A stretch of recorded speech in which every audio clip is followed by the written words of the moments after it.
सिर्फ सत्ता में बैठे हुए लोगों से सवाल तो है ही, हम सवाल तो करते रहेंगे, लेकिन आपसे भी सवाल है कि जब तक कमजोर हो रहा है तो आप क्या कर रहे हैं? आप क्यों नहीं रोड पर आ रहे हैं? यूनिवर्सिटी को गिराया जा रहा है, आप रोड पे क्यों नहीं आए? एक नेता को हमने कहा कि जाना चाहिए, 20 दिन बाद गए, जब वहां के प्रशासन ने आदेश दिया कि ठीक है फिलहाल रोक लगाई जाती है, तो एक पार्टी मुखिया उसके बाद गए। तो आपको इतनी देर लग जा रही है विश्वविद्यालय को बचाने के लिए, आपको इतनी देर लग जा रही है विक्टिम का आंसू पोंछने में देर लग जा रही है। तो ये जो दोहरा रवैया विपक्षी पार्टियों का, उसके भी लेकर के लगातार हम आवाज उठाते हैं, उठाते रहेंगे। और हम लगातार संवाद का जो वो है रास्ता, हम चाहते हैं कि वो ओपन रहना चाहिए, हम बात करें, जो हमसे एक दूसरे से आपत्ति उसको जिक्र करें, ताकि देश को बेहतर बनाने के लिए तभी हम आगे बढ़ पाएंगे। जब संवाद, हर तरह जो भी घटनाएं देश में होती हैं, जो पहचान के नाम पे, धर्म के नाम पे, आस्था के नाम पे लोगों को ये निशाना बनाया जाता है, तो हम आगे आते हैं और तमाम युवा संगठनों को साथ लेकर के इस बात करते हैं, चर्चा करते हैं कि ऐसा हम क्या कर सकते हैं कि लोगों के बीच जो नफरत है वो कम हो सके, और इस तरह के जो माहौल है, जो डरे हुए लोग हैं, जो लोग डर रहे हैं चीजों को, वो ना डरे। ये हमारा प्रयास है।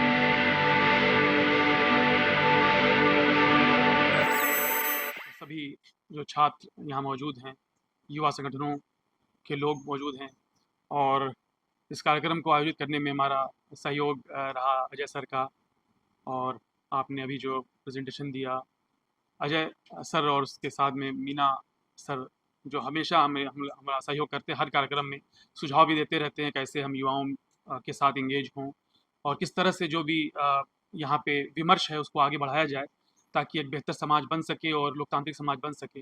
और आज के कार्यक्रम में हमारे आईएनसी के सचिव हमारे शाहनवाज साहब, सीनियर जर्नलिस्ट बुशरा खानम आज मौजूद हैं। मैं बस 10 मिनट बात ख़त्म करूँगा और उसके बाद बुशरा खानम आपसे बात रखेंगी, और जो साथी बैठे हैं उनसे मैं निवेदन करूंगा कि बस कुछ मिनट हमारे साथ दें। हम लोग जल्दी कंक्लूड करेंगे ये प्रोग्राम, क्योंकि 6 बजे तक का टाइम था, लेकिन हम लोग थोड़ा देर से शुरू किए।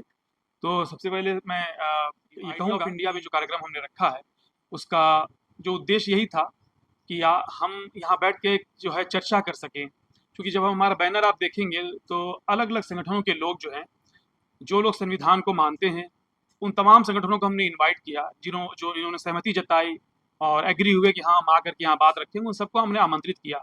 तो हमारा विचार क्या है, हमारा बैनर इसकी अक्कासी कर रहा है, उसका प्रतिबिंब है हमारा ये बैनर, कि हम ये चाहते हैं कि सभी लोग, हम सिर्फ यहाँ बोल करके हम क्या सोच रहे हैं यहाँ बोल के चले जाएं, ये हमारा उद्देश्य नहीं है।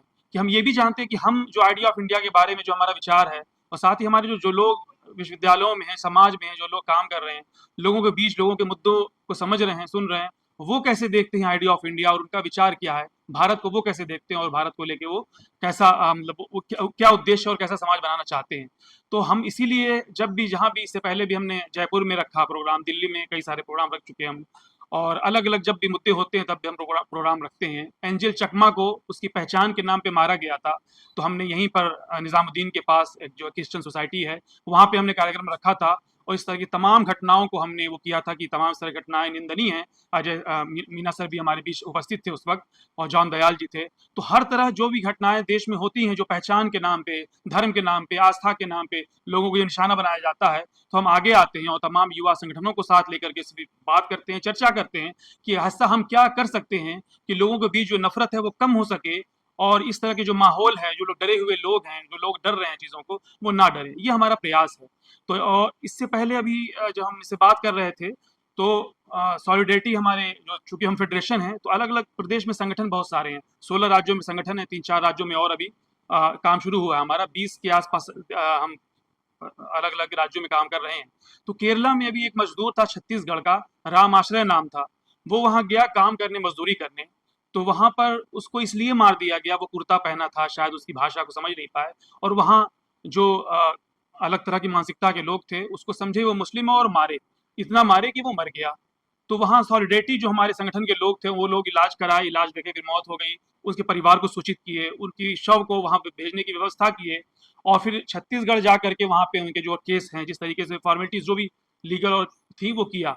तो हम पूरी कोशिश कर रहे हैं, जैसा कि सर ने भी कहा था, तो मैं इसलिए यहाँ बात रखना चाहता हूँ कि यही विचार लेकर के हम काम कर रहे हैं समाज में, क्योंकि हम जिस समाज से आते हैं वहाँ ये बात कही जाती है बार बार कि इस तरह से किसान जो है, कहा जाता है कि मिट्टी में दाने को मिला देता है, और उसके बाद उसको पैरना बोलते हैं भोजपुरी में, पैर देता है, और फिर उसके बाद फिर वो दाना, फिर उसके बाद एक नया अंकुरित होता है, और फिर नया दाना निकलता है। तो हम ये मानते हैं कि जब भी समाज में कुछ हो तो इसी समाज में जाना है, इस समाज से विमुख नहीं हो जाना है, उसी समाज में जाना है जहाँ नफरत है, जहाँ वैमनस्य है, जहाँ सांप्रदायिकता है, जहाँ पर एक दूसरे को देख करके जो है हंगामे हैं और लिंचिंग है, उसी समाज में उन्हीं लोगों के बीच जाकर के वार्ता करना है, संवाद करना है, विमर्श करना है और ये बताने की कोशिश करना है कि हम कम से कम मानवीय मूल्य, तुम्हारी जो मूल्य है उसको माने। और यही आइडिया ऑफ इंडिया है। इंडिया आफ्टर गांधी में, शायद जहां तक मुझे याद है, उन्होंने कहा है, जो हमारे रामचंद्र गुहा है, वो कहते हैं कि जब देश आजाद हुआ तो माउंटबेटन ने कहा कि ये देश में इतनी विभिन्नता है कि ये देश एक नहीं रह पाएगा। उन्होंने कहा, देखो, उन्होंने इसमें जिक्र किया और बहुत विस्तार से उन्होंने इसका जिक्र किया है। लेकिन हम देखें कि इंडिया एक रहा है, उसकी बुनियाद यही है कि जो आइडिया ऑफ इंडिया, विभिन्नताएं थी यहाँ पे, और उन्हीं विभिन्नताओं को सामने रखते हुए जो संविधान निर्माता थे, जो हमारे लीडर्स थे, उन्होंने देखा बहुत सारी विभिन्नताएं, यहाँ मुस्लिम भी हैं, हिंदू भी हैं, अलग अलग जाति संप्रदाय के लोग हैं, आदिवासी हैं, दलित हैं, तमाम लोग हैं, उनको कैसे अकोमोडेट किया जाएगा, मुसलमानों का अधिकार क्या होगा, और स्टेट एंड माइनॉरिटीज में अंबेडकर ने उसको पूरा जिक्र किया बहुत विस्तार से। तो आइडिया ऑफ इंडिया यही था कि जो संविधान निर्माताओं ने और देश के जब जो बुनियाद थी, उसमें यही बात थी कि हम सबको समाहित करेंगे, सबका अधिकार होगा, धर्म का पालन करने का, धर्म के प्रचार का भी अधिकार होगा। तो वो आइडिया ऑफ इंडिया इंक्लूसिव होगा, जहां पर किसी की लिंचिंग नहीं होगी, जहां किसी दलित को मारा नहीं जाएगा। एक हफ्ते पहले दैनिक भास्कर की रिपोर्ट है कि भात नहीं था तो एक दो बच्चियों की माँ अपने शौहर के लिए, यानी उसकी बच्चियों की माँ के लिए भात खोजने गई, 2 दिन तक भात नहीं मिला, रिश्तेदारों के यहाँ गई, और जब पहुंची तो पता चला कि उसका हस्बैंड मर गया है। और जब उसकी लाश से बदबू आने लगी तो पड़ोसियों ने कहा ये तो उसकी मौत हो गई है, और वो अंत्येष्टि के लिए गए। ये भारत है। तो हम चाहते हैं ऐसा भारत हो जहाँ इंक्लूसिव भारत हो, एक दूसरे के दर्द हो, मानवीय मूल्य हो, मानवीय चेतना हो लोगों की। अभी कुछ कुछ समय पहले, मैं पत्रकार हूं पेशे से, तो बहुत सारी स्टोरी करता हूं, तमाम एजेंसी की रिपोर्ट्स मेरे सामने आती हैं।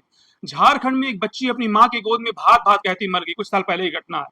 तो ये जो भारत है, इंक्लूसिव भारत है, सबका अधिकार है, वेलफेयर स्टेट है, और वेलफेयर स्टेट की अवधारणा यही है कि स्टेट की जिम्मेदारी कोई भूखा ना मरे। ठीक है। अभी हमने कल देखा कि एक स्कूल का बैनर, स्कूल का वो गिर गया, छज्जा गिर गया, एक बच्चा दब के मर गया। ये स्कूल है। हम कहते हैं जिस भारत को विश्व गुरु बनाएंगे, हम भी चाहते हैं। और हम जो है, हमारी जो राजनीति, जो विचार है वो ये है, हम चाहते हैं कि हम समर्थन की बात करते हैं, हम कोलैबोरेशन की बात करें, जो अच्छा काम है उसका समर्थन करेंगे। तो जब विश्व गुरु बनाने की बात हो रही है, विश्व गुरु बनेगा भारत, तो उस भारत जो विश्व गुरु बनेगा, उसके विश्वविद्यालयों को देखें, उसके कॉलेज को देखें, उसके प्राथमिक विद्यालयों को देखें। तो जैसा सर ने भी जिक्र किया अपनी बात में कि तकरीबन 1,94,000 से ज्यादा ऐसे स्कूल हैं, सरकारी स्कूल, जो पिछले 10 साल में बंद हो गए हैं या मर्ज कर दिए गए हैं।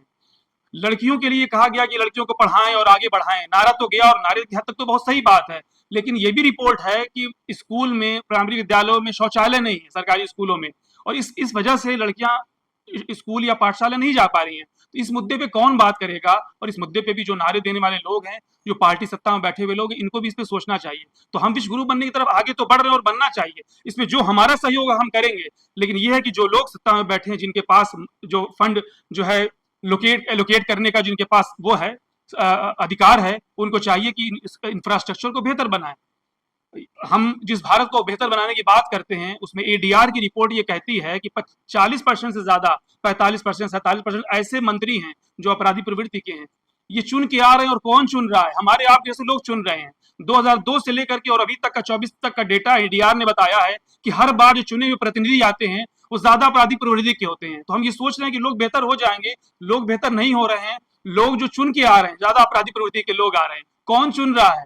हम आप चुन रहे हैं बैठ करके। तो हम चाहते हैं कि हम ऐसा विमर्श करना चाहते हैं, संवाद करना चाहते हैं कि हम जब बेहतर भारत जो बनाने की कल्पना हम कर रहे हैं, बात कर रहे हैं, या इंक्लूसिव भारत हो जहां सबको अधिकार मिले, वहां पर कम से कम अच्छे प्रवृत्ति के लोग चुन करके आए, लोगों के बारे में समझे, लोगों के दुख दर्द के बारे में समझे, लोगों को अधिकार देने के बारे में समझे, इंक्लूसिव हो, समावेशी हो। हम इस तरह का भारत चाहते हैं। कहा मुख्यमंत्री अचानक किसी महिला का हिजाब खींच ले रहा है।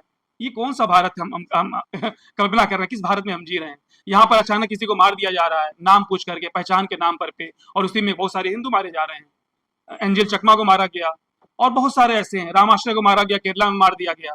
तो हम जिस तरह का भारत निर्माण कर रहे हैं, वो भारत, वो कल्पना नहीं थी जिसकी कल्पना की गई थी। और हम ये चाहते हैं कि उस तरह का भारत बने जहां सबके लिए स्थान हो, सबके लिए सबको स्पेस मिले, पढ़ने का, आगे बढ़ने का। बेरोजगारी का वो देखें कितना है, बेरोजगारी यहाँ देश भर में बहुत ज्यादा है। युवाओं के मुद्दे हैं, युवा जो है डिग्री लेकर के आ रहे हैं, समाज में आ रहा है, तो कहा जा रहा है मिसमैच है, जॉब नहीं मिलेगी क्योंकि आपकी ट्रेनिंग उस तरीके से नहीं है। तो पढ़ा क्या रहे थे अब तक, की जो है मार्केट में आए तो उस लायक नहीं है कि जॉब मिल सके। तो बहुत सारे सवाल हैं। तो हम चाहते हैं उस पर बातचीत हो। पहला तो शुरुआत ये है कि बातचीत हो, हम विमर्श नहीं कर रहे। बहुत सारे संगठन को हम बुलाए, कहे कि नहीं आपके यहाँ हम नहीं आएंगे।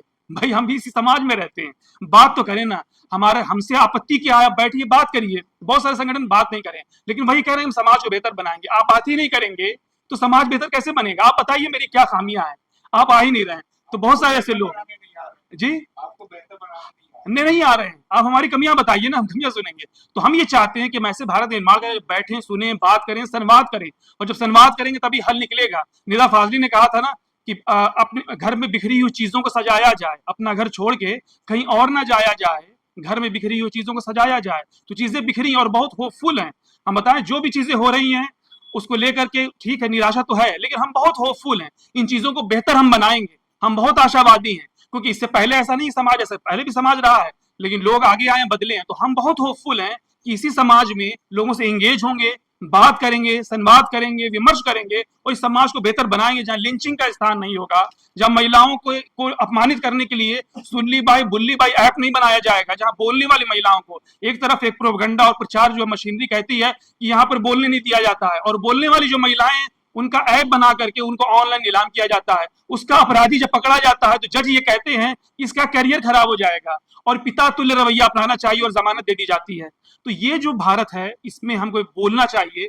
और बार बार शर्मा साहब अक्सर कहते हैं, उनके कंधे का मैं हवाला लूं तो मैं सेफ रहूंगा, ये कहते हैं कि भाई ठीक है, कोर्ट ने वो कहा, कोर्ट ने कोई बात कही तो उस पर टिप्पणी तो हम कर सकते हैं कि भाई हम सहमत नहीं है आपकी बात से, आपने कहा, आपने फैसला दिया है, लेकिन हम सहमत नहीं है। आप कह रहे हैं पिता तुल्य रवैया अपनाना चाहिए, अपमानित करने वाला, महिलाओं को अपमानित करने वाला है ना।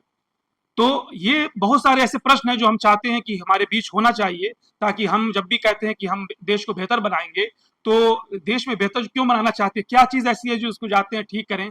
तो ऐसे बहुत सारे ऐसे मुद्दे हैं जो चाहते हैं लोग बात करें। लोग बोलते नहीं हैं, बात नहीं करते हैं, तो हम चाहते हैं लोग बात करें, बोलें, और एक दूसरे से एंगेज हों। बहुत सारे हमारे ऐसे दिल्ली में बहुत सारे ऐसे इलाके हैं जहां लोग घर नहीं ले जाते हैं, छात्र उनका धर्म पूछ के उनको घर नहीं दिया जाता, इसी दिल्ली में। तो हम किससे डर रहे हैं, किसको डरा रहे हैं, कौन सा समाज बना रहे हैं? तो ऐसे बहुत सारे मुद्दे हैं। और इसके साथ ही साथ जब सत्ता में बैठे हुए लोग जिस चीज के लिए जिम्मेदार ठहराते हैं, मैं बार बार ये बात कहता हूँ, जो मुझसे परिचित है जानते होंगे कि जो विपक्षी लोग हैं वो भी उतने ही जिम्मेदार हैं। वो भी नहीं जाते लोगों के पास, विक्टिम के पास नहीं जा रहे हैं। विक्टिम के पास जाने के लिए लिंचिंग में एक बच्चा या बच्ची मार दी गई, किसी की हत्या हो गई, वो जाने से पहले देखते हैं कि हमारा राजनीतिक क्या फायदा होगा, क्या लाभ होगा। वो 10 दिन बाद जाते हैं, 20 दिन बाद जाते हैं, और कहीं फौरन पहुंच जाते हैं। तो ये भी हमें सोचना होगा कि हम जिस तरीके से अप्रोच है, विपक्षी पार्टियों का अप्रोच है, उस पर भी ध्यान देना होगा उनको कि वो बहुत सेफ गेम खेलते हैं। संविधान सभा में या उससे बात कहा गया, उसकी जो रूह है, स्पिरिट है, कहा गया कि अंतिम पंक्ति में बैठे हुए व्यक्ति को भी को अधिकार मिलना चाहिए, जो हाशिए के लोग उनको मिलना चाहिए। लेकिन यहाँ पे सवाल यह कि विपक्षी पार्टियों में बहुत सारी पार्टी यहाँ कहती हैं कि अगली पंक्ति में हम फला को नहीं बैठाएंगे, उनका कैमरा उनको जगह नहीं देता है। तो ये कौन सा भारत? आप कह रहे हैं विपक्ष के हम लोग हैं, देश कमजोर हो गया। तो उनसे भी सवाल है हमारा, क्यों देश कमजोर हो गया? 50 साल आप सत्ता में रहे, क्यों इतना देश कमजोर हो गया? आपने कैसा देश छोड़ा कमजोर हो गया? क्यों आपने वो लूप होल छोड़े कमजोर हो गया? तो आपसे भी सत्ता में बैठे हुए लोगों से सवाल तो है ही, हम सवाल तो करते रहेंगे, लेकिन आपसे भी सवाल है कि जब जब कमजोर हो रहा है तो आप क्या कर रहे हैं? आप क्यों नहीं रोड पर आ रहे हैं? यूनिवर्सिटी को गिराया जा रहा है, आप रोड पे क्यों नहीं आए? एक नेता को हमने कहा कि जाना चाहिए, 20 दिन बाद गए, जब वहां के प्रशासन ने आदेश दिया कि ठीक है फिलहाल रोक लगाई जाती है, तो एक पार्टी के मुखिया उसके बाद गए।